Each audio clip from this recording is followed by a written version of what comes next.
Recuerdan que en la clase anterior todavía no tenía decidido qué dirección iba a tomar. La había incluso elaborado como si fuera una clase de 2 semanas, pero al final ya me di cuenta, pensando toda la semana, por eso es que ustedes siempre tienen que dejar que las ideas reposen un poco y esa es la mejor manera de organizarse. Ya me di cuenta que efectivamente la lección tiene que dividirse en dos. Una para la obra de Bergman, el séptimo sello específicamente, y la otra para La eternidad y un día de Angelopoulos. Y en cada una tratar algunos problemas respecto a la cuestión de la muerte. Aquí, por ejemplo, ya no es Ingmar Bergman y Theo Angelopoulos, sería solo Bergman. Y en la clase ya de esta semana analizamos entonces Theo Angelopoulos con el resto de las problemáticas que quedaron por tratar, ¿ya? Ahora, ¿qué habíamos visto en la semana anterior?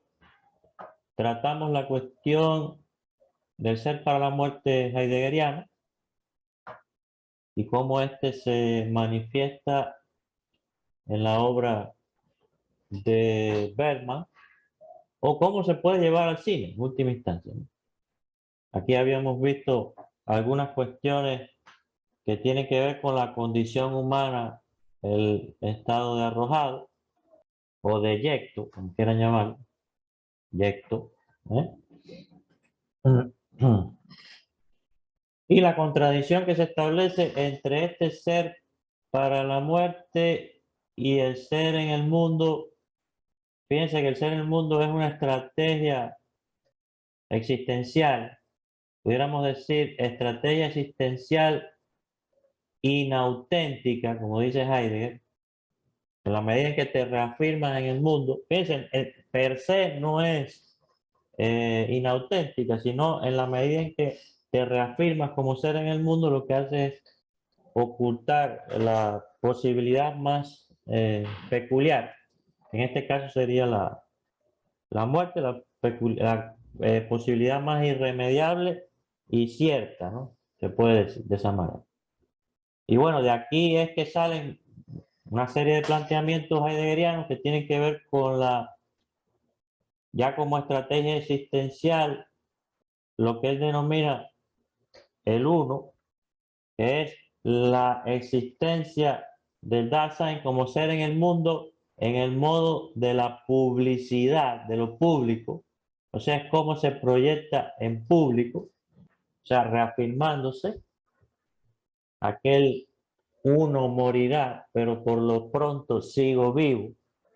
Y cómo dentro de determinado imaginario esta estructura se puede emplear para la construcción de géneros artísticos. De los más antiguos teníamos el de la tragedia y específicamente en la tragedia estudiamos la ibris. Fíjense que esta ibris puede funcionar como una estructura. La ibris es la indignación del personaje, la incapacidad que tiene el personaje de aceptar su destino, que en el caso de el séptimo sello, yo diría que a grandes rasgos la película, digamos, es esta partida de ajedrez en la que el protagonista intenta derrotar a la muerte o al menos alargar su existencia en lo que dura ese juego, así que por lo tanto es una ibris continua hasta el final, que es donde entran dos elementos que son los que vamos a estudiar en esta clase, además de otras reflexiones, ¿no?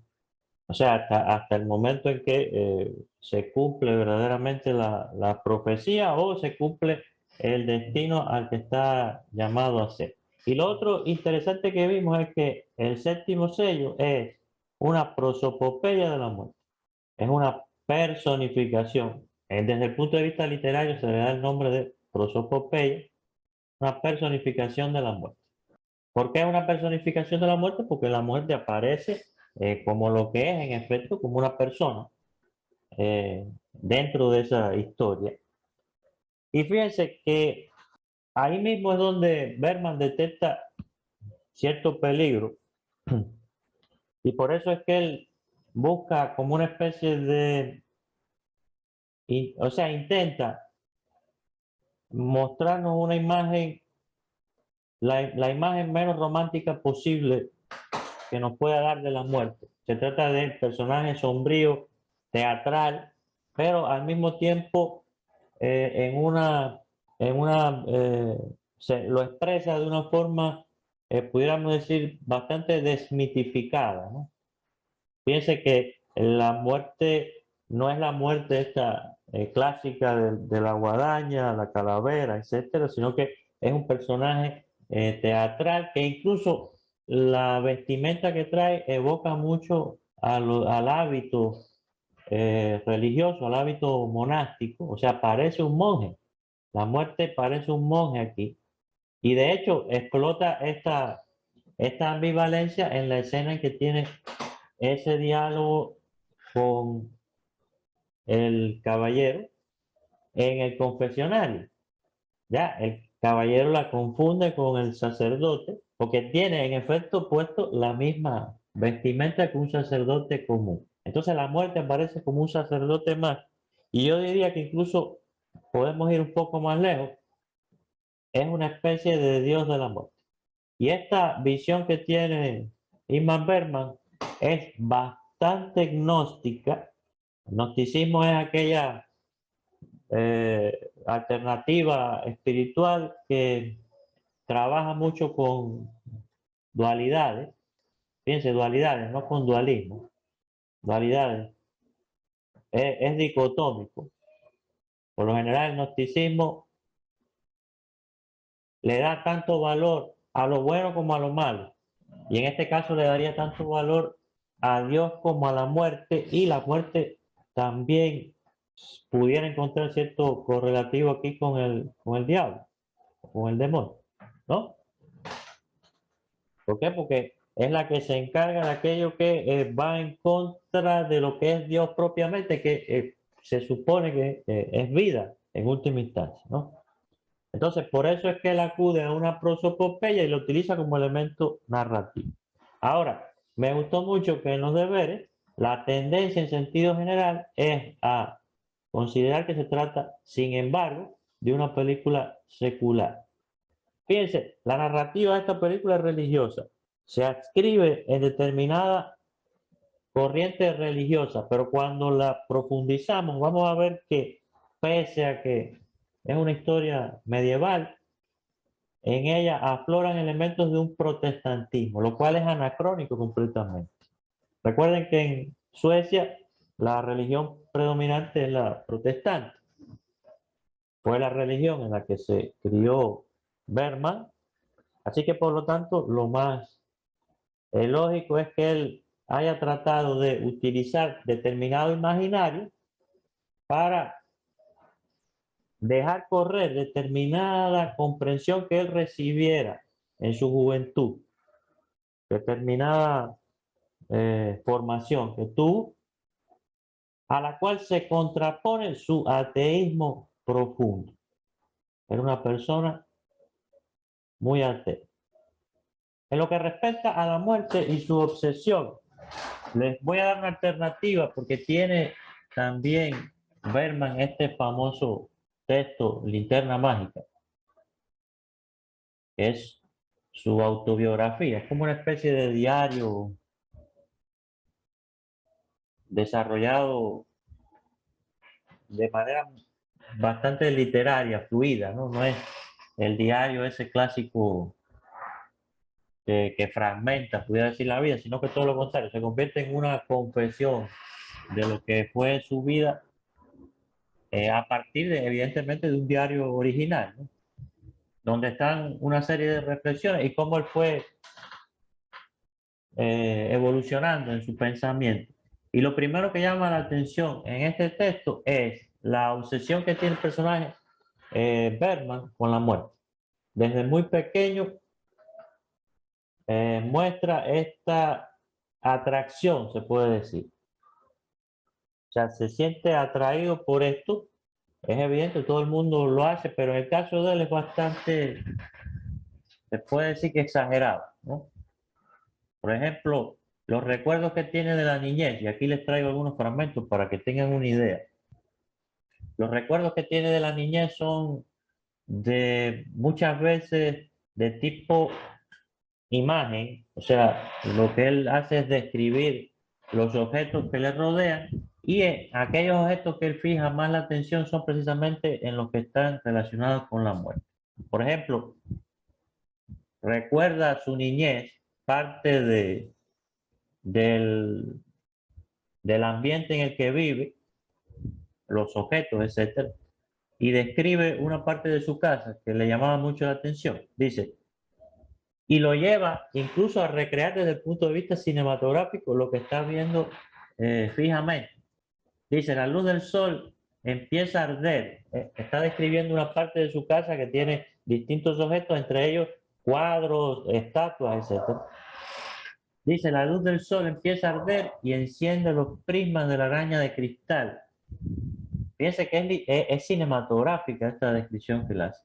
Borra el cuadro con las casas que surgen del agua, acaricia la blancura del estatua.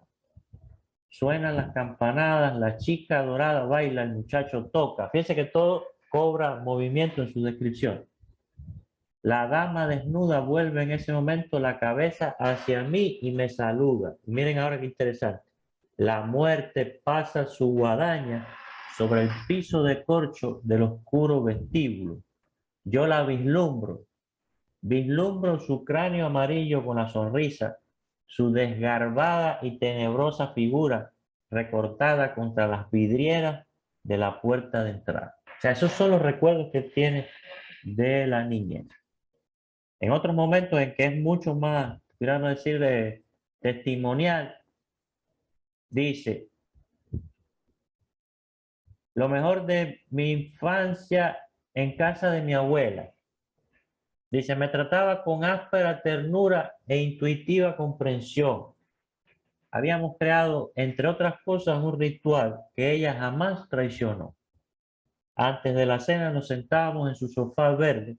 Allí dialogábamos, entre comillas, fíjense cómo le da fuerza a esta palabra, durante una hora más o menos.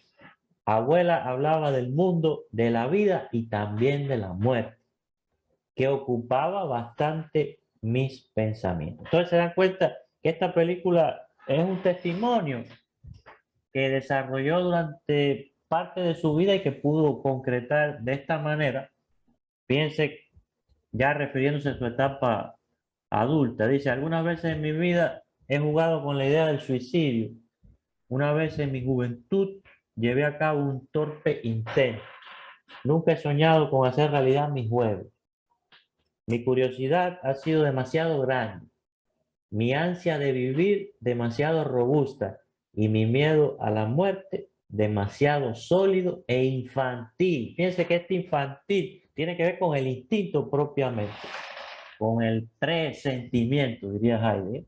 Así que por lo tanto es la relación más auténtica que uno puede establecer con algo. ¿Ok? Ahora, en lo que respecta a el ateísmo, porque fíjense que esto es lo que va a determinar. Lo que tenemos aquí es una historia de tipo religioso desde el punto de vista formal, pero que está contada por un ateo. Dice, es cierto que no creo en Dios, pero la cosa no es tan sencilla. Todos llevamos un Dios dentro de nosotros. Todo es un dibujo que vislumbramos a veces, especialmente en el momento de la muerte. O sea, quiere decir que lo que yo observo en este caso es una tendencia a, fíjense, no solo la prosopopeya de la muerte, sino que hay una tendencia a considerar que la muerte es un Dios más y que este Dios tiene tanta o más importancia que el Dios convencional, que el Dios que le fue enseñado a él durante toda la niñez. Creció en una familia religiosa, el padre era pastor, podrán imaginar. Pero por otra parte, él no oculta en este texto su ateísmo. Fíjense, esta muy interesante, dice, yo soy incapaz de dominar mi desagrado. Ya esto es un momento catártico, se puede decir en el texto. Dice, yo soy incapaz de dominar mi desagrado, odio a Dios y a Jesucristo. Sobre todo a Jesucristo, que me repugna en su tono, su babosa comunión y su sangre. Dice que esto rota con una apostasía total, irreverente, al menos en el ambiente en que se desarrolla. Todavía es una sociedad conservadora. Dios no existe, nadie puede demostrar que exista. Y si existe, es un Dios claramente desagradable, mezquino, rencoroso y arbitrario. Eso es lo que es Dios.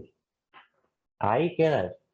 Dice, no hay más que leer el Antiguo Testamento donde se muestra en todo su esplendor. Dice, y que digan que este es el Dios del amor que ama a los hombres.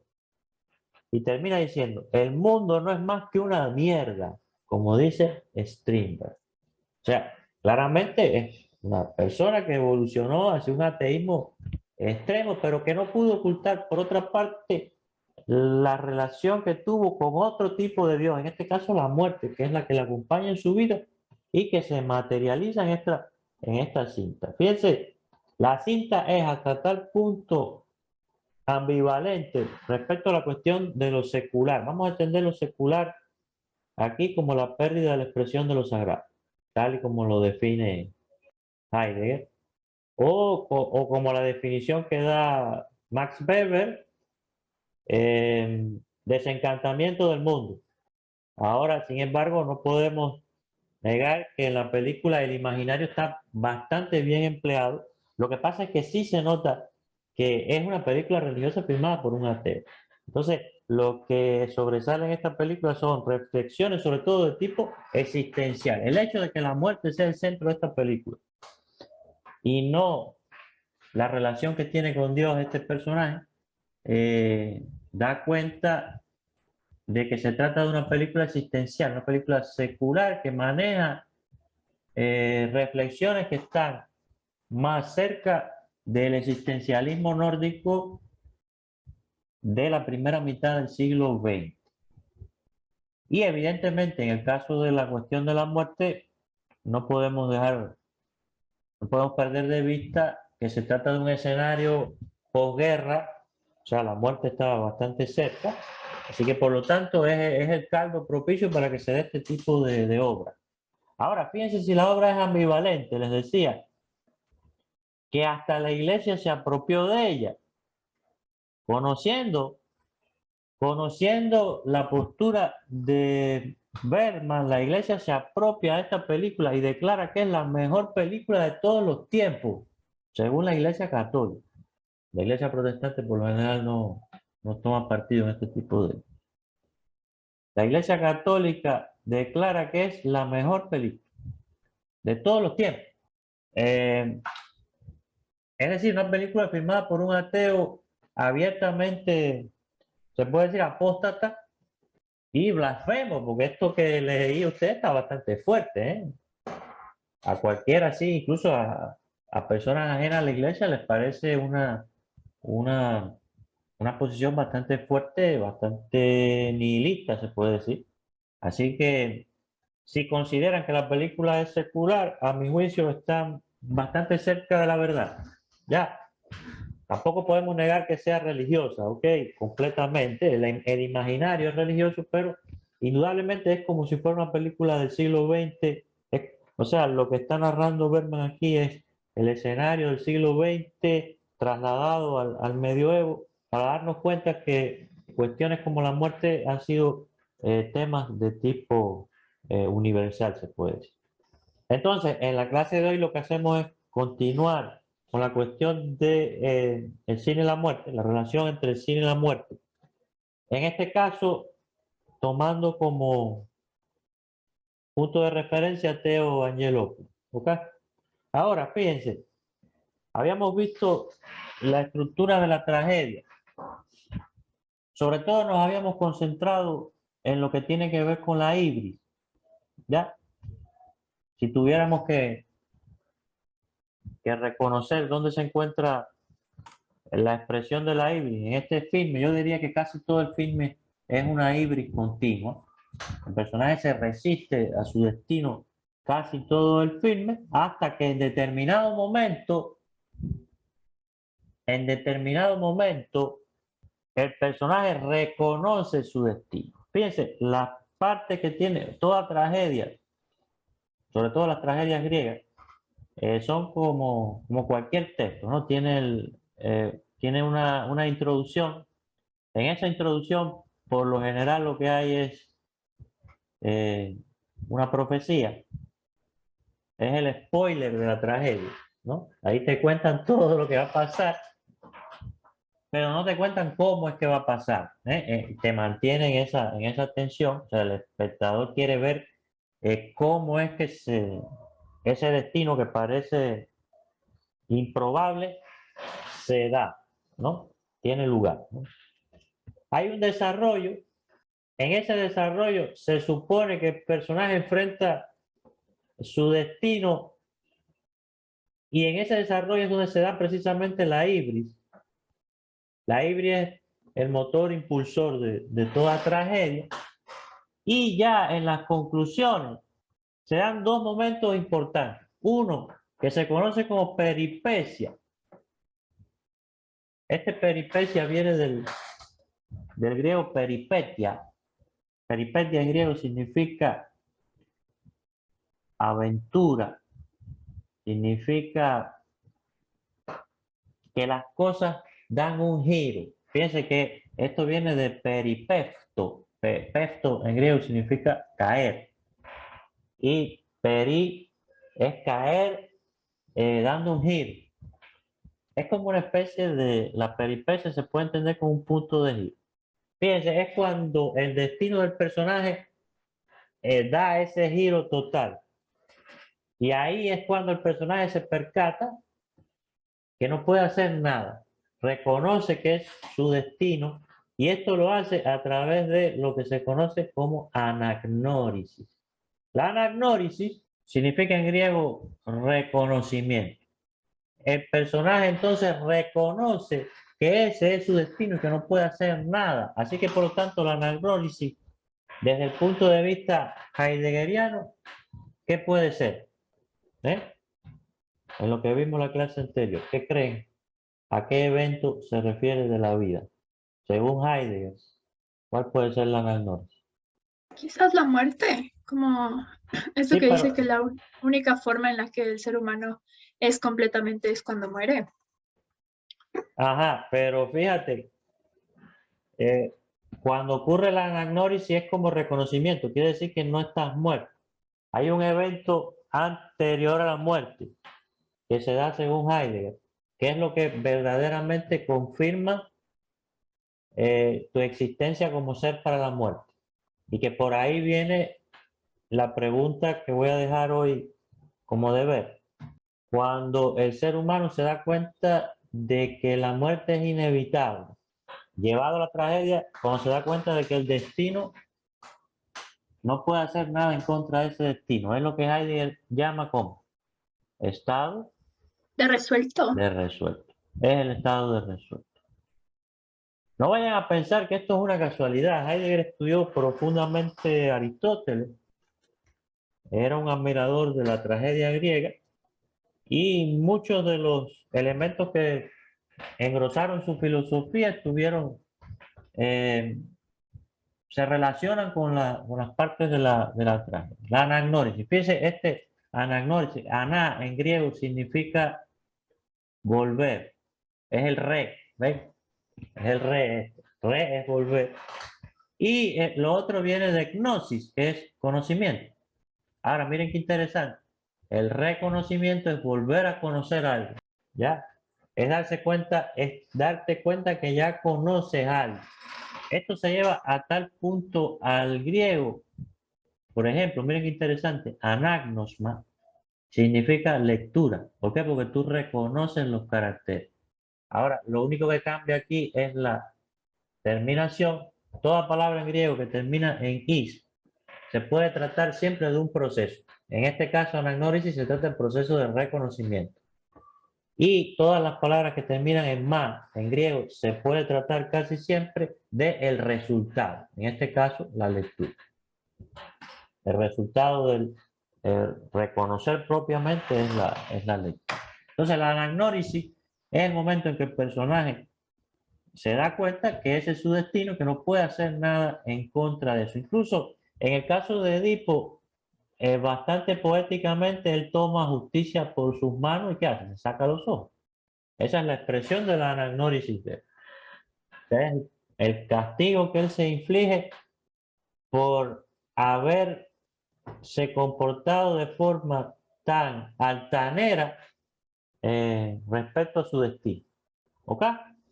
Entonces, en el caso del séptimo sello, ¿dónde estaría la anagnórisis? Fíjense, ya les dije que desde mi punto de vista la película es una gran híbris, porque en la medida en que existe una partida de ajedrez, fíjense que Bergman se inspiró en una obra real de Albertus Pictor.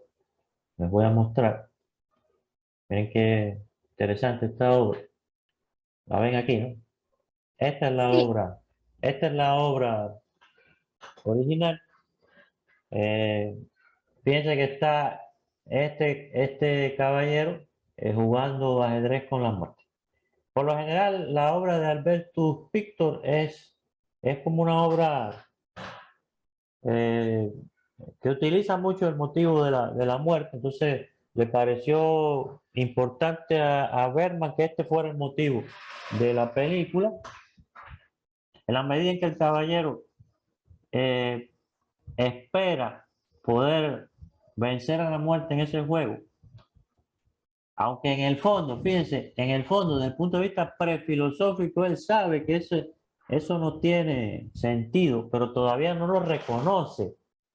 Entonces, en ese caso, ¿dónde se puede encontrar el reconocimiento?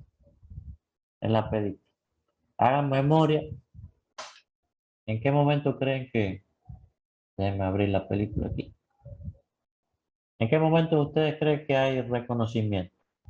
eh, no sé, pero puede ser justo cuando están jugando ajedrez, más o menos por el final.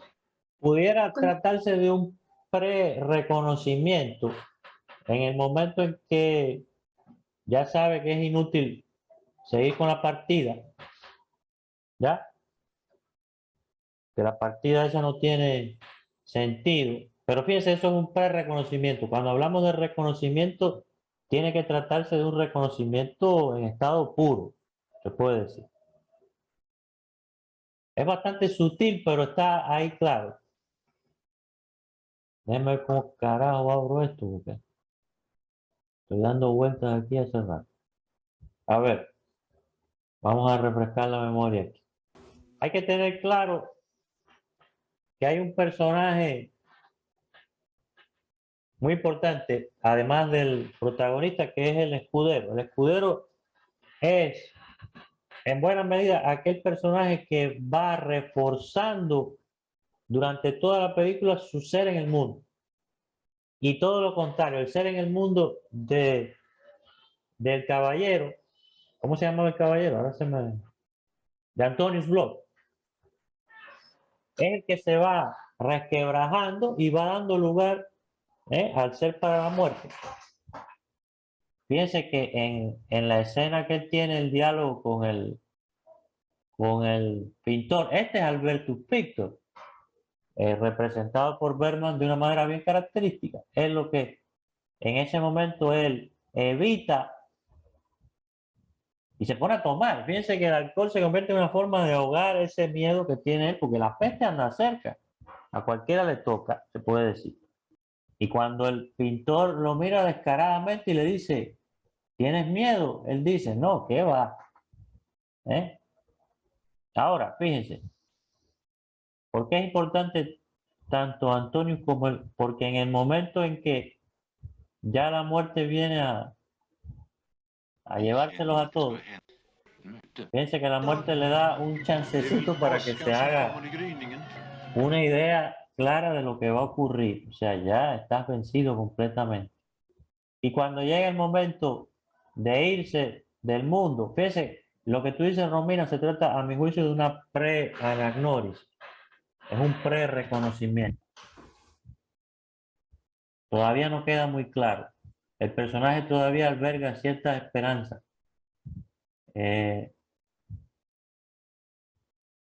Todavía el miedo a la muerte de él se encuentra disfrazado por una reafirmación en el mundo, sino porque se va a encontrar con su amada, etcétera. Todo eso forma parte de una estrategia de reafirmación en el mundo.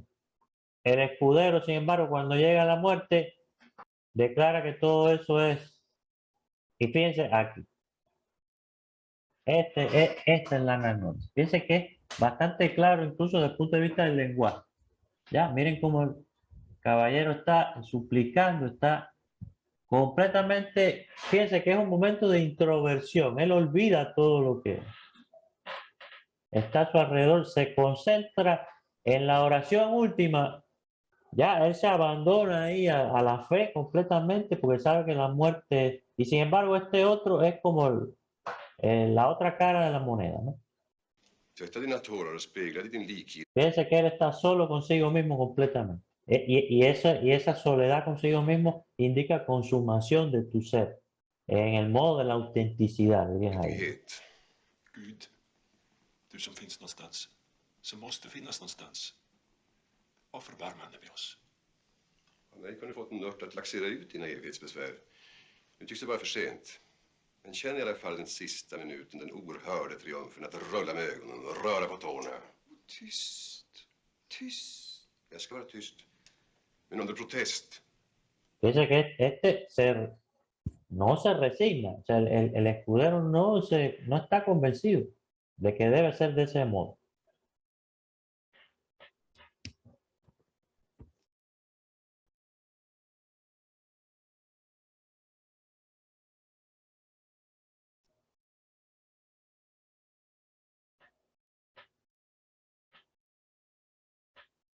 Y la escena final es la danza con la muerte. Y fíjense que aquí es donde aparece ya la muerte con la guadaña, dice Berman, como si fuera una bandera.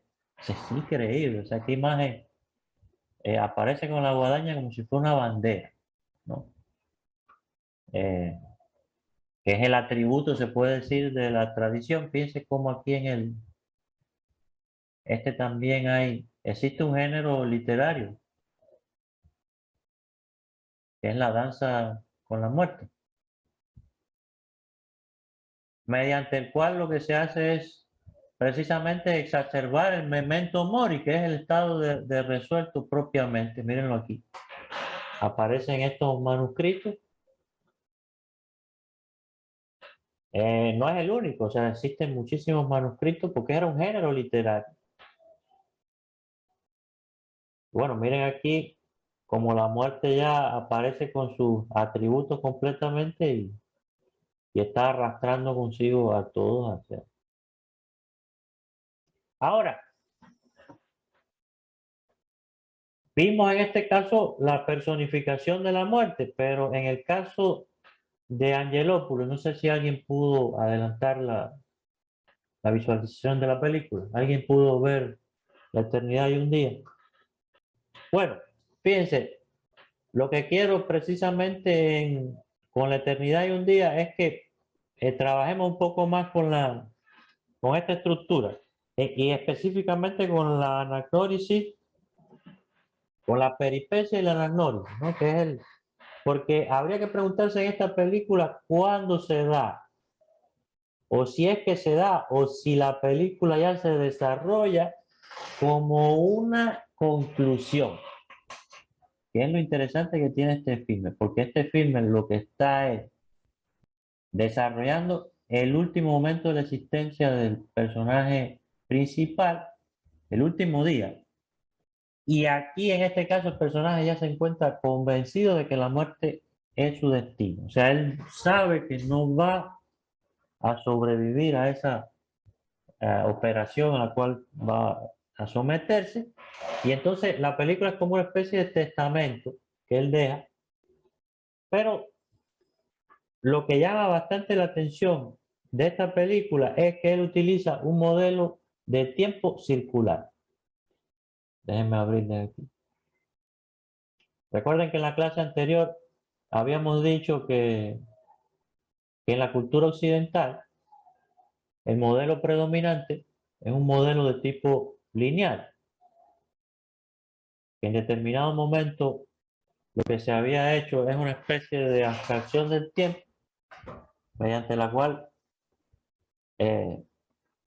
se había llegado a la conclusión o se habría llegado a la conclusión de que como método el tiempo funciona del arjé al escato.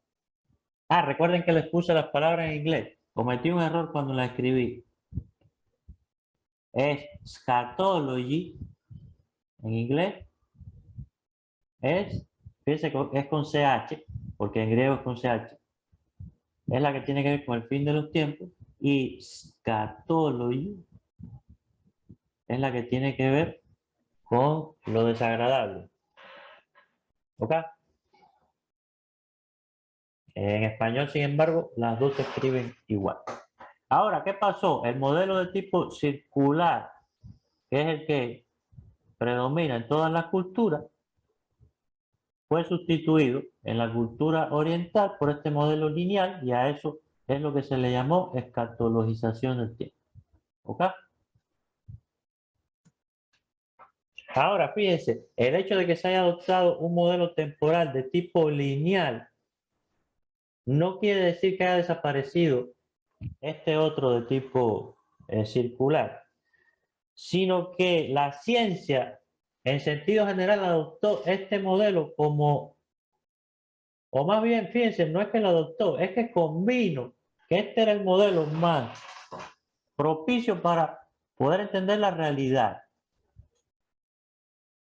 Pero no se olvidó este, y sobre todo en el arte es donde florece un modelo de tipo circular, que es el que vemos en esta película. Por supuesto, no es circular completamente. Ahora, lo que sí llama la atención en La eternidad y un día es que comienza de la misma manera en que termina, en esta escena en la playa. Dice que es la casa. Se supone que es el del niño, no solo porque se dice su nombre, sino también por los trajes de baño. Miren estos niños con estos trajes de baño de la época, ¿no? Y el final de la película es en el mismo lugar, tiene la misma fórmula, plano secuencia, él ya mayor, se encuentra con estos personajes y ahí termina todo. Quiere decir que vendría a ser el momento de su muerte. Detrás está el Mediterráneo, ¿eh? En fin, no es fácil, ¿no? No es lo mismo tener el río Guaya detrás que el Mediterráneo, ¿no? O sea, la fatalidad geográfica se puede decir. O sea, es interesante, ¿no? O sea, que el poder que pueden tener los referentes. Y bueno, está esa famosa frase del mi paso a la otra orilla, etcétera. Todo eso alude a la muerte, pero lo hace de forma circular, porque en última instancia, de esa misma manera es como empieza la película, termina en el mismo lugar y eso deja abierta la posibilidad de un nuevo comienzo, lo cual se asemeja más a los modelos circulares. Y por si fuera poco, tenemos, bueno, se trata de una película peripatética completamente. Piense que las enseñanzas se dan en el camino, del mismo modo en que enseñaba Aristóteles. Recuerden, Aristóteles enseñaba caminando por el bosque. Y es la relación, esta última que tiene este personaje que está pronto a enfrentar la muerte, con este niño, al cual somete algunas enseñanzas, porque recuerden que el niño no es griego, es albano. El conflicto de los griegos con los albanos es terrible. En parte los albanos también son del carajo, pero los griegos también son del carajo. Y bueno, está la famosa secuencia esta que quiebra esta. Vamos a echarle un vistazo a esta. Fíjense que él está explicando a un niño en qué consiste la libertad, ¿verdad?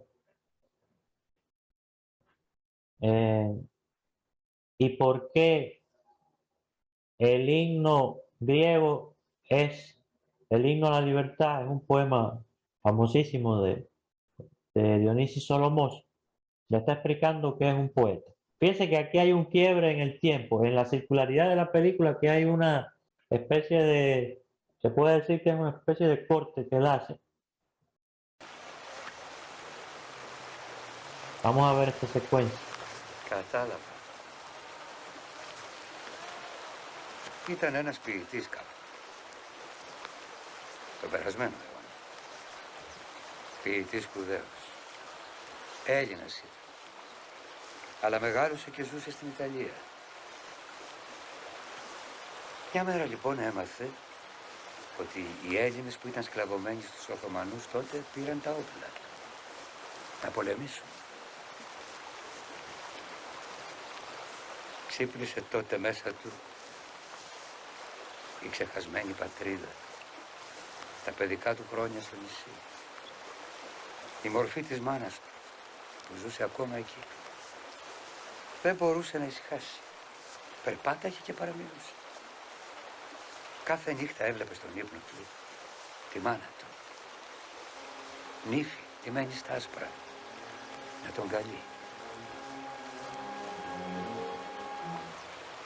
Fíjense cómo él realiza el flashback aquí en el mismo plano secuencia.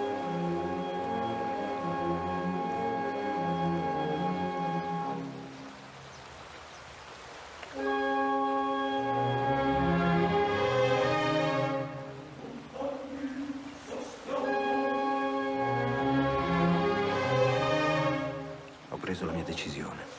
Parto per la Grecia. Non posso più rimanere qui. Dopo tanti secoli i greci prendono le armi. Un poeta cosa può fare? Cantare la rivoluzione, piangere i morti, invocare il volto perduto della libertà.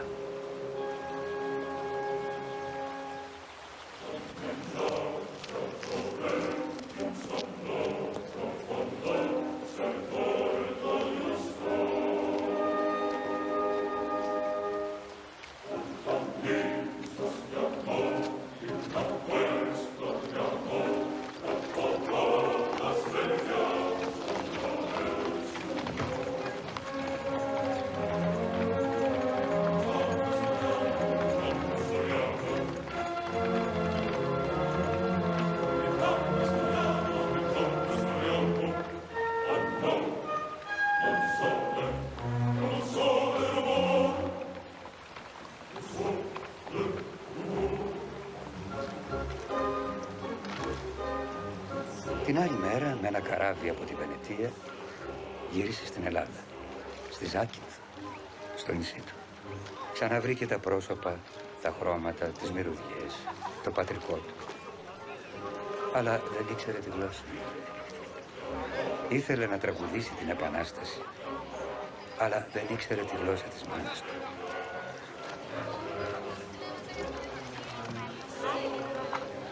Άρχισε τότε να τριγυρίζει στις γειτονιές, στα χωράφια, στα ψαγοχώρια, καταγράφοντας τις λέξεις που άκουγε και πληρώνοντας κάθε λέξη που δεν ήξερε. Η φήμη έτρεξε παντού. Ο ποιητής αγοράζει λέξεις.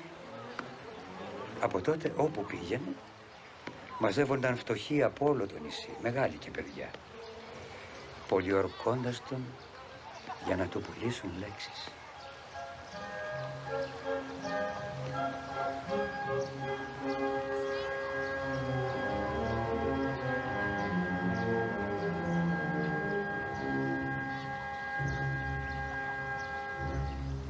Άβυσσο.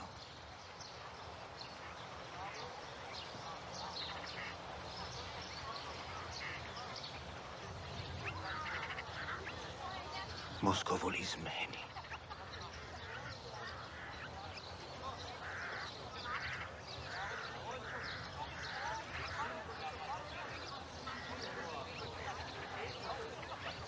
Δροσιά.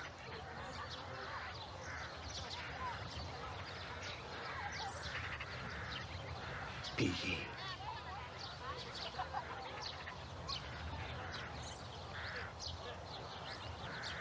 Αηδόνια.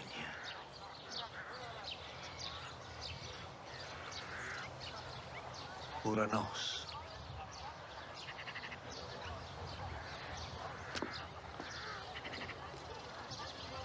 Κύμα. Λίμνη.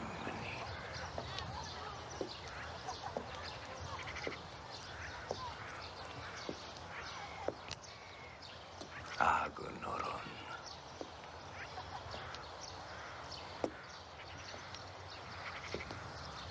Ευωδίζει. Αλλά φροίσκεται. Αλλά φροίσκεται.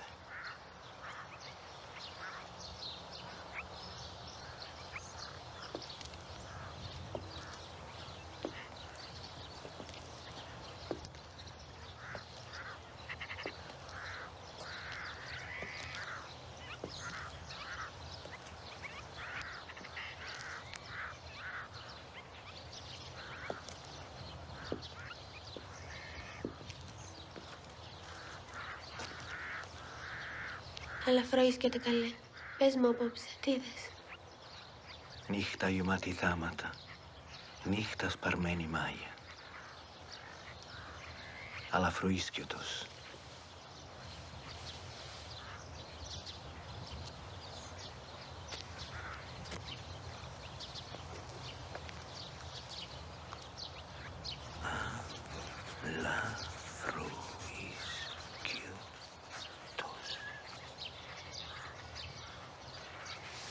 Sin una sola palabra. Έτσι έγραψε τον ύμνο στην ελευθερία. Βέβαια έγραψε και άλλα ποίηματα. Y fíjense cómo regresa de nuevo a la Que no me trama calma, y se che. comporta como lo que se denomina la digresión. Recuerden que la digresión es fundamental en Homero. Recuerden aquel momento en que, un ejemplo de digresión, cuando muere Patroclo, ¿no? O sea, ya la emotividad que tiene el texto es tan fuerte que Homero necesita que los espectadores regresen, sean dueños de nuevo de sus razones, de su lógica propiamente. Y entonces, para sacarlo de ese ciclo de tristeza al que está sometido, se mete un capítulo entero narrando los Juegos Olímpicos que hicieron en honor a Patroclo, y ahí suavizan y el espectador vuelve a la posición equilibrada que es la necesaria para enfrentarse a la obra. Esto es lo mismo que hace Angelopoulos aquí, introduce una digresión. Fíjense, no es algo sin sentido completamente, pero existe, saca un poco del itinerario que va siguiendo la película, y esto empodera al espectador. ¿Ya? ¿Por qué? Porque el espectador hasta ese momento puede haberse ya acostumbrado demasiado a estar a la merced del realizador. Entonces el realizador, ¿qué es lo que hace? Lo saca de sus cabales. El método también lo usaba Bertolt Brecht en el teatro épico. En fin, todo esto en torno a la cuestión de la muerte, la relación que tiene con una cultura trágica, que es la que vivimos nosotros. Evidentemente, en la cultura oriental no funciona de esa manera. La muerte tiene otro significado para ellos, o no funcionaba. Hoy día, hablar ya de Oriente se va volviendo un poco raro también. Pero bueno, importante que hayamos visto toda esta estructura, que es la misma estructura que se utiliza en la tragedia y que puede encontrar parangón en nuestra vida propiamente. En el caso de la clase de hoy, estudiamos lo que tiene que ver con la peripecia, que es el momento en que el destino se da. En el caso de Edipo, la peripecia, ¿qué es? Cuando en efecto mata a su padre y se casa con su madre. Esa es la peripecia. Es como una especie de punto de giro, se le puede llamar vulgarmente. Y la anagnórisis, que es cuando se da cuenta que ese es su destino propiamente, que no puede y que tiene que asumirlo. En el caso de Edipo, bueno, se autocastiga, se autolesiona por ello, paradójicamente, porque al final lo que estaba haciendo era como rendirle un tributo al pobre Tiresias, ¿no? ¿Recuerdan el tiflos tato nenuta tomati? La ibris. Bueno, al final Edipo terminó siendo ciego, igual que como una forma de pagar su ibris propiamente, ¿no?